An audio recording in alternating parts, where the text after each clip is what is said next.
तो चलिए बहुत बहुत स्वागत है आप सभी का हमारे यूट्यूब चैनल पर। देखिए आज के इस वीडियो में बात करने वाला है class 11th history model set number 3 की। आज हम लोग क्लास 11th का इतिहास मॉडल सेट नंबर 3 के प्रश्न उत्तर की बात करेंगे। इससे पहले मैंने सेट 1 सेट 2 बना दिया है, अगर आप सभी ने उसे नहीं देखा है तो चैनल जाके देख सकते हो। साथ ही साथ मैंने हिंदी का भी और ज्योग्राफी का भी वीडियो बना दिया है, तो चैनल जाके उसे भी देख सकते हो। तो फटाफट हम लोग क्वेश्चन आंसर की बात करेंगे। तो पहला जो आपका यहाँ पे क्वेश्चन पूछा गया है कि सेल्जुक तुर्कों ने कुस्तुनतुनिया पर कब अधिकार किया, ठीक है। तो देखिए ये जो कुस्तुनतुनिया पर अधिकार किया था वो क्या था, 1453।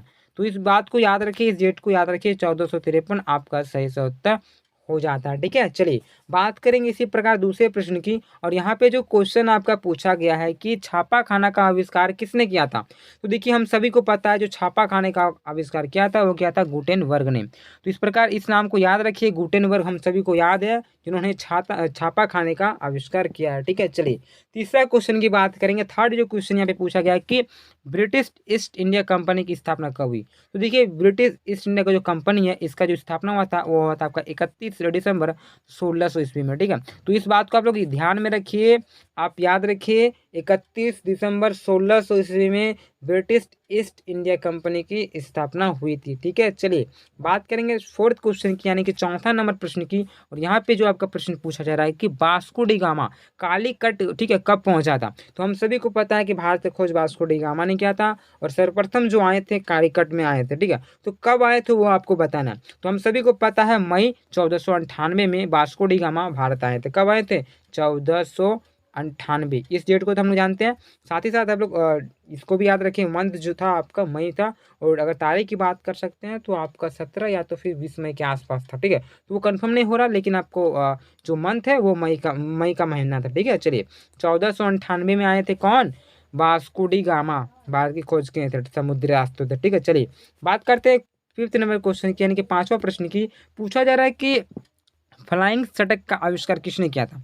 तो देखिए इसका जो आविष्कार किए थे वो थे जॉन के। कौन थे, जॉन के। इस नाम को याद रखिए, जॉन के। चलिए इस प्रकार बात करेंगे हम लोग छठा क्वेश्चन की। यहाँ पे जो आपका क्वेश्चन पूछा जा रहा है कि कताई मशीन का आविष्कार किसने किया था, ठीक है। जो कताई मशीन होते हैं तो उसका जो आविष्कार किया था जेम्स हारग्रीव्स ने, ठीक है। कौन, जेम्स हारग्रीव्स। तो देखिए आपका मॉडल सेट नंबर 2 या तो फिर 1 में कुछ ऐसे प्रश्न थे जिसमें से आपको कुछ आविष्कार के नाम पूछे थे। तो उसमें बहुत सारे आविष्कार का नाम मैंने बताया है जो कि आपका औद्योगिक क्रांति के समय हुआ था, ठीक है। तो उसको अगर पढ़ लेते हैं तो ये दोनों का दोनों प्रश्न आपका हल हो जाएगा, ठीक है। चलिए बात करेंगे सातवां प्रश्न की। यहाँ पे जो आपका क्वेश्चन पूछा जा रहा है कि चीनी कम्युनिस्ट पार्टी की स्थापना कब हुई थी। तो देखिए जो चीनी कम्युनिस्ट पार्टी है इसकी जो स्थापना हुई थी सन 1921 में, ठीक है। तो आप इस डेट को याद रखें, 1921 सेट आंसर हो जाता है। चलिए 1 से लेकर 7 तक के जितने भी प्रश्न समाप्त होते हैं इनमें से आपको 2 प्रश्न छोड़ देना है और 5 का उत्तर देना है। इसी प्रकार बात करेंगे अगला हम लोग जो 3 नंबर टाइप का क्वेश्चन पूछा जाएगा वो है आपका 8 नंबर से स्टार्ट है। तो 8वां नंबर का जो प्रश्न पूछा जा रहा है कि पुनर्जागरण से आप क्या समझते हैं। तो देखिए पुनर्जागरण आप एकदम रट्टा मार लीजिए या तो फिर यहाँ से प्रश्न पूछे जाएंगे, जैसा भी कीजिए, लेकिन पुनर्जागरण से आप प्रश्न उत्तर कर लें, क्योंकि एग्जाम में एकदम मैं लिख के दे रहा हूँ तो यहाँ से प्रश्न आने ही वाला है। हर एक मॉडल पेपर में पुनर्जागरण से प्रश्न दे रहे हैं, ठीक है। तो ठीक है, समझने की बात है, समझने का प्रयास कर रहे हैं। क्या है कि पुनर्जागरण एक फ्रेंच भाषा का शब्द है, ठीक है। जो पुनर्जागरण है एक फ्रेंच भाषा का शब्द है जिसका शाब्दिक अर्थ होता है फिर से जागना, ठीक है। जिसका अर्थ क्या होता है, फिर से जागना। मैं फिर से बता रहा हूँ, जो पुनर्जागरण है इसका मतलब है कि देखिए यहाँ सबसे पहले पुनर पुनर का मतलब पुनः, और यहाँ जागरण का मतलब था जागना, यानी कि फिर से जागना। एक शब्द है फ्रेंच भाषा का जिसका मतलब है फिर से जागना। उदाहरण के तौर पे मैं बता दे रहा हूँ एक तो क्या हुआ कि 14वीं और 17वीं सदी के बीच यूरोप में सांस्कृतिक और धार्मिक, ठीक है, प्रगति आंदोलन तथा युद्ध हुआ, उन्हें ही हम लोग पुनर्जागरण कहते हैं। यानी कि फिर से वो लोग जग गया, ठीक है। एक आंदोलन हुआ यानी कि फिर से वो लोग जगा, तो इसे हम लोग कहेंगे पुनर्जागरण, ठीक है। एक प्रकार से फिर से जागना, ठीक है। जैसे कि आपको सांस्कृतिक एवं धार्मिक आंदोलन युद्ध हुआ, जगा ना, ठीक है। चलिए बात कर लेते हैं 9वां प्रश्न की। पूछा जा रहा है कि कोपरनिकस क्रांति क्या थी, ठीक है। देखते हैं। देखिए ईसाई मानते थे कि पृथ्वी पापों से भरी हुई है और पापों की अधिकता के कारण वह स्थिर है। देखिए ईसाई लोग जो हैं वो मानते थे जो पृथ्वी है वो पापों से भरी हुई है और पापों की अधिकता यानी कि पाप अधिक होने के कारण पृथ्वी स्थिर है। देखिए पृथ्वी ब्रह्मांड के बीच स्थिर है, इसके चारों ओर खगोलीय ग्रह घूम रहे हैं, लेकिन कोपरनिकस ने घोषणा कर दी कि पृथ्वी समेत सारे ग्रह सूर्य के चारों ओर परिक्रमा करते हैं। देखिए सारे सब क्या मानते थे पहले, जो पृथ्वी है पृथ्वी का सब चक्कर लगा रहा है, लेकिन कोपरनिकस ने इस कंफ्यूज को दूर करके बता दिया कि जितने भी ग्रह हैं सारे के ग्रह सूर्य के ही चक्कर लगा रहे हैं। ठीक है, जितने भी ग्रह हैं सारे के सारे वो सूर्य के ही मतलब चक्कर लगा रहे हैं। ठीक है, कोपरनिकस एक निष्ठावान ईसाई थे। वह इस बात से डरते हुए थे कि उनकी इस नई खोज में पारंपरिक ईसाई धर्म अधिकारी उसका विरोध करे। ठीक है, देखिए इस प्रकार से इसका उत्तर रहता है। तो आपसे भी क्या क्या फटाफट से उत्तर उतार लीजिए, एक से लेकर जितने भी प्रश्न होंगे सारा का सारा। ठीक है, चलिए बात करेंगे 10वां प्रश्न की। और यहाँ पे जो आपका क्वेश्चन पूछा जा रहा है कि कौन सी नई खाद्य वस्तुएं अमेरिका से बाकी दुनिया में भेजी जाती थी। ठीक है, तो सिंपल सी बात है, देखिए अमेरिका के बाकी दुनिया को भेजी जाने वाली खाद्य वस्तुएं निम्नलिखित हैं।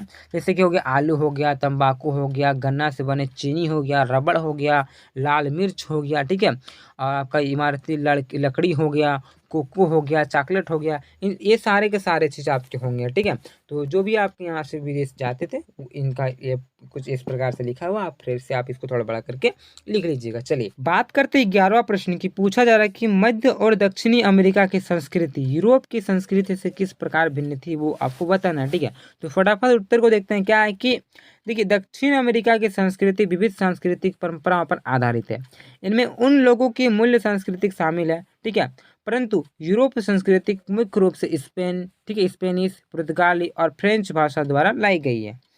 और देखिए यूरोप की सांस्कृतिक कला, वास्तुकला, फिल्म, विभिन्न प्रकार के संगीत, अर्थशास्त्र, साहित्य और दर्शन में निहित है, जो यूरोप महाद्वीप में उत्पन्न हुई है। जबकि संयुक्त राज्य अमेरिका की संस्कृति विशेष रूप से सिनेमा और टीवी जैसे माध्यम से है। ठीक है, तो इस प्रकार ये जो आपका उत्तर रहता है वो समाप्त होता है, जो भी आपका उदाहरण यहाँ पे दिया हुआ है उसके माध्यम से। चलिए अब बात करते हैं हम लोग अगला दूसरा प्रश्न की। और यहाँ पे जो आपका प्रश्न पूछा जा रहा है कि ब्रिटेन की औद्योगिकरण के स्वरूप, ठीक है, कच्चे माल की आपूर्ति का क्या प्रभाव पड़ा, वो आपको बताना है। तो उत्तर को देखने का प्रयास करेंगे। क्या है कि किसी भी उद्योग का आधार कच्चा माल होता है। यदि कारखाने को कच्चे माल की आपूर्ति समय पर होती है तो उत्पादन नियमित गति से होता रहता है। यानी कि देखिए हम सभी जानते हैं किसी भी फैक्ट्री या तो फिर किसी भी उद्योग को चलाने के लिए कच्चे माल की आवश्यकता होती है। अगर कच्चे माल की आपूर्ति बहुत ही अच्छे प्रकार से हो, समय पर मिल जाए, तो उत्पादन भी बहुत अच्छे प्रकार से होगी। ठीक है, इसके विपरीत यदि कच्चे माल की आपूर्ति कम, ठीक है, या फिर बंद हो जाती है तो उद्योग का उत्पन्न कम हो जाता है। अगर किसी कारणवश कच्चे माल की आपूर्ति अगर वहाँ पे कम हो जाता है या तो फिर बंद हो जाता है तो नुकसान उस उद्योग व धंधे जो चला रहे हैं उनको भी पड़ता है और थोड़ी समस्याएं होती है और उसकी आर्थिक स्थिति खराब हो जाती है। यदि एक ही क्षेत्र के कच्चे माल की आपूर्ति हो तो उद्योग का विकास तेजी से होता है। यह ब्रिटेन का सौभाग्य था कि वहाँ एक द्रोणी क्षेत्र तथा एक ही पट्टी में उत्तम कोटि का कोयला और उच्च स्तर लोहा साथ साथ उपलब्ध करता था। ठीक है, तो जो अगर कच्चा माल नहीं रहेगा तो किस प्रकार की समस्याएं करनी पड़ी हम सभी जानते हैं। और कच्चा माल सही तरीके से मिल जाती है तो हमारे जो उद्योग धंधे होते हैं वो बहुत ही अच्छे प्रकार से चलेगी। ठीक है, तो ये होता है आपका उत्तर। अब इसी प्रकार बात करेंगे 13वां प्रश्न की। और यहाँ पे जो आपका 13वां क्वेश्चन पूछा गया है कि ब्रिटेन में स्त्रियों के भिन्न भिन्न वर्गों के जीवन पर औद्योगिक क्रांति का क्या प्रभाव पड़ा, वो आपको बताना है। ठीक है, तो उत्तर क्या है कि देखिए ब्रिटेन में औद्योगिकरण के कारण स्त्रियों को कारखानों में ज़्यादा देर तक काम करने के फलस्वरूप उसका बुरा प्रभाव उनके स्वास्थ्य पर पड़ा और स्त्रियां का गृह जीवन बर्बाद कागार पर आ गई। देखिए स्त्रियों का जो काम कारखानों में जो काम करती थी तो देर देर जो काम करते थे इससे उनको का जो स्वास्थ्य पड़ता है यानी कि हेल्थ में तो उसका प्रभाव पड़ता है। साथ ही साथ उसका जो गृहस्थ जीवन होता है जो उसको घर चलाती है इसमें भी समस्याएं उत्पन्न होती हैं स्त्रियों की। वहीं दूसरी तरफ औद्योगिकरण के कारण संपन्न व उच्च वर्ग की स्त्रियों का जीवन और भी अधिक आनंदमय हो गया। ठीक है, और इस कारण से जो उच्च लोग हैं उनका उनका जीवन हो गया वो बहुत ही आनंदमय हो गया। ठीक है, तो वही आपको बताना था। चलिए बात कर लेते हैं 14वां प्रश्न की। पूछा जा रहा है कि सन्यास सेन के 3 सिद्धांत क्या थे। ठीक है, तो तीनों सिद्धांत को बताना है। तो सबसे पहले आप लिखिएगा कि सन्यास सेन के 3 सिद्धांत निम्नलिखित है, निम्नलिखित प्रकार से, निम्न प्रकार से, या तो फिर सिद्धांत करके डेश देके आप छोड़ सकते हो। ठीक है, तो पहला आपको लिख देना है राष्ट्रवाद। देखिए राष्ट्रवाद का अर्थ था कि मंचू राजवंश को सत्ता से हटाना, क्योंकि उसे विदेशी राजवंश माना जाता था। ठीक है, जो मंचू राजवंश है उसको सत्ता से पहला हटाना था। और क्यों हटाता, क्योंकि सभी को लगता था कि ये जो राजवंश है वो आपका विदेशी राजवंश है, पहला। दूसरा आपको लिखना है गणतंत्र, ठीक है, क्योंकि गणतंत्र देश में गणतांत्रिक सरकार की स्थापना करना, ठीक है, ये आपका दूसरा पॉइंट होता है। तीसरा आपका हो जाता है समाजवाद, ठीक है, पूंजी का नियमित करना तथा भूमि के स्वामित्व में सामना करना, ये तीनों के तीनों आपके सिद्धांत होते हैं, ठीक है। चलिए बात करेंगे आपका 15 प्रश्न की, और देखिए 15 से लेकर 19 के भी जितने भी प्रश्न बनेंगे वो आपका 5 नंबर टाइप करेगा, ठीक है। चलिए तो चलिए बात कर लेते हैं 15वां प्रश्न की। पूछा जा रहा है कि पुनर्जागरण सर्वप्रथम इटली में ही क्यों हुआ, ठीक है। चलिए इसका उत्तर देखते हैं। सर्वप्रथम इटली में ही क्यों हुआ वो हम लोग जानने का प्रयास करेंगे। क्या है कि इटली में ही पुनर्जागरण की शुरुआत के कारण इटली एक समृद्ध देश था। देखिए समृद्ध का कारण था विदेशी व्यापार, भूमध्यसागरीय देश में सबसे अधिक अनुकूल स्थिति इटली की थी, जिससे मध्यकाल के अरब व्यापारियों द्वारा देशों से लाया गया सामान अधिकांश इटली में ही बिकता था। यहीं से एशियाई वस्तुएं अन्य यूरोप भी जाती थी, ठीक है, और यहीं से अन्य जो यहाँ पे एशियाई वस्तुएं यूरोप में भी जाती थी। चलिए अगला बात करते हैं 16वां प्रश्न की, और यहाँ पे जो आपका प्रश्न पूछा जा रहा है कि विज्ञान और दर्शन में, ठीक है, अरबियों का क्या योगदान रहा वो आपको बताना है। अरबियों का यहाँ योगदान बताना है। तो उत्तर देखेंगे क्या है कि पूरे मध्यकाल में ईसाई गिरजाघरों और मठों के विद्यमान यूनानी और रोमन विद्यमान कृतियों में परिचित थे, पर इन लोगों ने इन रचनाओं का प्रचार प्रसार नहीं किया, ठीक है। 14वीं शताब्दी में अनेक विद्वान ने, ठीक है, प्लेटो और अरस्तु के ग्रंथों से अनुवादों को पढ़ना शुरू किया, ठीक है, जो अनुवाद था आपका जो प्लेटो और अरस्तु का, उनका करना प्रारंभ किया। अरब के ठीक अनुवादकों के अतीत के पांडुलिपियों का संरक्षण और अनुवाद सावधान पूर्वक किया था। एक और यूरोप के विद्यमान यूनानी ग्रंथों के अरबी अनुवादों का अध्ययन कर रहे थे। तो ये ग्रंथ प्राकृतिक विज्ञान, गणित, खगोल विज्ञान, ठीक है, औषधि विज्ञान और रासायनिक विज्ञान से संबंधित थे। जो यहाँ पे जो आपका जो दिखाई दे रहा, जो अध्ययन करते थे किनका किनका, प्राकृतिक विज्ञान हो गया, आपका हो गया गणित हो गया, खगोल विज्ञान हो गया, औद्योगिक विज्ञान हो गया, रासायनिक विज्ञान हो गया, ये सारे के सारे आपके कुछ होते हैं, ठीक, ग्रंथ। टोलेमी के अलमजेस्ट खगोलीय शास्त्र पर रचित ग्रंथ 140 ईस्वी के पूर्व यूनानी भाषा में लिखा गया था और बाद में इसका अरबी में अनुवाद हुआ, ठीक है। मैं अरबी भाषा के विशेष उत्पत्ति अल, ठीक है, अल का उल्लेख जो कि यूनानी और अरबी भाषा के बीच रहे संबंधों को दर्शाता है। इसी प्रकार रहता है आपका 16वां प्रश्न का उत्तर। अब बात करेंगे हम लोग 17वां प्रश्न। तो चलिए बात कर लेते हैं 17वां प्रश्न की। पूछा जा रहा है कि यूरोप व्यापारियों की खोजी यात्राओं के बारे में बताएं, ठीक है। तो ये जो क्वेश्चन है बहुत ही इजी क्वेश्चन है और बहुत ही इंपॉर्टेंट क्वेश्चन है। देखिए इसका उत्तर क्या है क्या कि 15वीं शताब्दी के मध्य से लेकर 16वीं शताब्दी के मध्य तक लगभग 100 वर्षों में परिस्थितियों के संयोजन ने यूरोपियन व्यापारी को नए मार्ग तलाशने के लिए प्रेरित किया। यह नया मार्ग स्थल मार्ग न होकर समुद्री रास्ता था। ये जो रास्ता था समुद्री रास्ते से लोग आने लगा।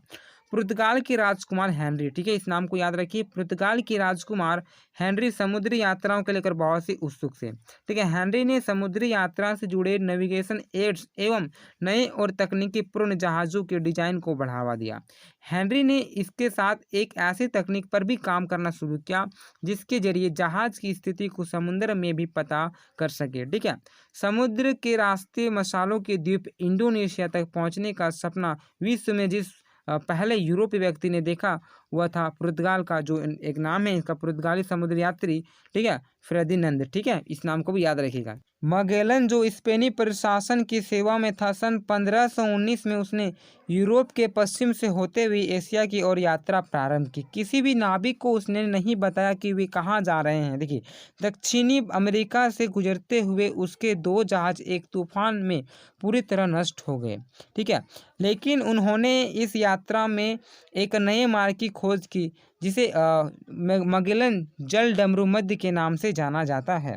देखिए मैगेलन का सपना इंडोनेशिया तक पहुंचकर वापस लौटने का था, लेकिन वह फिलीपींस के ऐतिहासिक, ठीक है, मकतान युद्ध में मारा गया, ठीक है, इस युद्ध में वो मारा गया। इसी प्रकार जो आपका 17वां क्वेश्चन रहता है ये आपका होता है समाप्त। अब बात करेंगे 18वां क्वेश्चन की, ठीक है। चलिए प्रश्न की पूछा जा रहा है कि ब्रिटेन 1793 से 1815 तक कई युद्धों में शामिल रहा जिनका ब्रिटेन के उद्योग पर क्या प्रभाव पड़ा, ठीक है।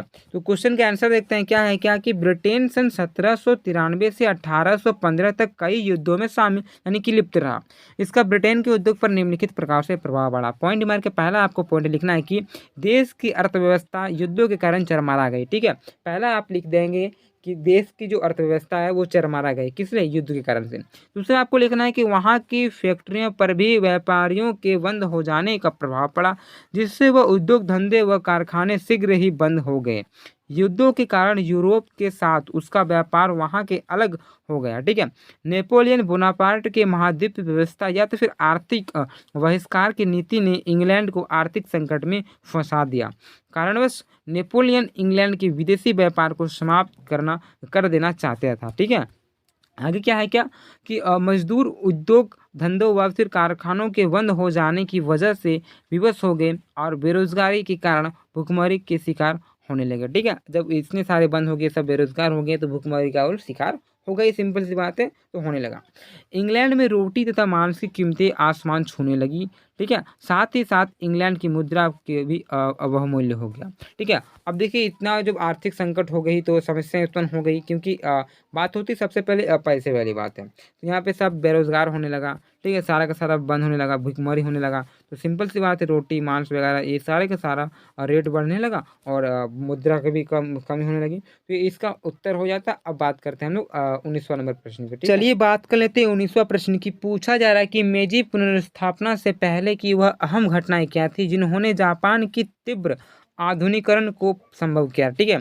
तो बहुत ही इंपॉर्टेंट क्वेश्चन है, इसे भी देख लीजिए, ठीक है। तो चलिए आंसर देखते हैं। आंसर क्या है कि 1867 से लेकर 1868 में जापान में एक युगांतकारी घटना मेजी पुनर्स्थापना के रूप में घटी, ठीक है। सदियों पूर्व जापान में दो अहम प्रशासनिक शक्तियां थीं, सम्राट तथा प्रधान सेनापति अथवा शोगन, ठीक है। हालांकि प्रशासन की समस्त शक्तियां शोगन में केंद्रित थीं, सम्राट मात्र राजनीतिक मुखौटा होता था, ठीक है। चलिए, किंतु 1668 ईस्वी में एक आंदोलन द्वारा शोगन का पद समाप्त कर दिया, ठीक है। 1668 में इस पद को समाप्त कर दिया गया। इसके सारे अधिकार सम्राट के हाथों में दे दिए गए। नए सम्राट 14 वर्षीय, ठीक है, मुक्तहितो ने मेजी की उपाधि धारण की। मेजी पुनर्स्थापना से पूर्व जापान में कुछ महत्वपूर्ण घटनाएं घटी हुई, फलतः आधुनिकरण का मार्ग प्रशस्त हुआ, ठीक है। इस प्रकार से इसका आपका उत्तर होता है, ठीक है। तो जितने भी प्रश्न से आपके 1 से लेकर 19 के बीच सारे के सारे प्रश्न को कर लीजिए। और मैं यही आप सभी को रिक्वेस्ट करता हूं कि आप सभी, अगर आप सभी ने 1 से लेकर तीनों मॉडल पेपर को नहीं देखा हो तो तीनों मॉडल पेपर को देख लें, क्योंकि इसके बाहर बहुत सारे क्वेश्चन नहीं पूछे जाएंगे, ठीक है। तो इसके अंदर से जितने भी प्रश्न बन रहे हैं सारा का सारा प्रश्न इंपॉर्टेंट है, जितने भी क्वेश्चन है सारा का सारा इंपॉर्टेंट है। एक एक करके सारे प्रश्नों को देख लीजिए, साथ ही साथ एक्स्ट्रा क्वेश्चन भी कीजिए, ठीक है। ये नहीं कि मॉडल पेपर के सहारा में रहे। मॉडल पेपर में बहुत सारा भीड़ भी सकता, नहीं भी भीड़ सकता, कोई गारंटी नहीं है। लेकिन मुझे जहाँ तक लगता है कि मॉडल पेपर में बहुत सारे प्रश्न आ सकते हैं, ठीक है। क्योंकि क्लास 12 और 10 में ऐसा हुआ था कि मॉडल पेपर से बहुत सारे क्वेश्चन पूछे गए थे। तो आप सभी क्या कीजिए, तो पहले 1 से लेकर 3 के बीच जितने भी मॉडल पेपर सारा का सारा कर लीजिए, उसके बाद एक्स्ट्रा क्वेश्चन भी कीजिए, ठीक है। तो इसी प्रकार अच्छी प्रकार से तैयारी कीजिए, क्योंकि आपका एग्जाम बहुत ही नज़दीक है। 16 तारीख से आपका एग्जाम स्टार्टिंग है। अगर हिस्ट्री की बात करते हैं तो 27 को आपको हिस्ट्री है, ठीक है। तो तब तक के लिए धन्यवाद। अगर आप सभी ने हमारे चैनल को सब्सक्राइब नहीं किया तो सब्सक्राइब करें, साथ ही साथ अपने दोस्तों को भी शेयर कर दें। अगर आप सभी ने हमारे टेलीग्राम चैनल को ज्वाइन नहीं किया है तो ज्वाइन कर लें।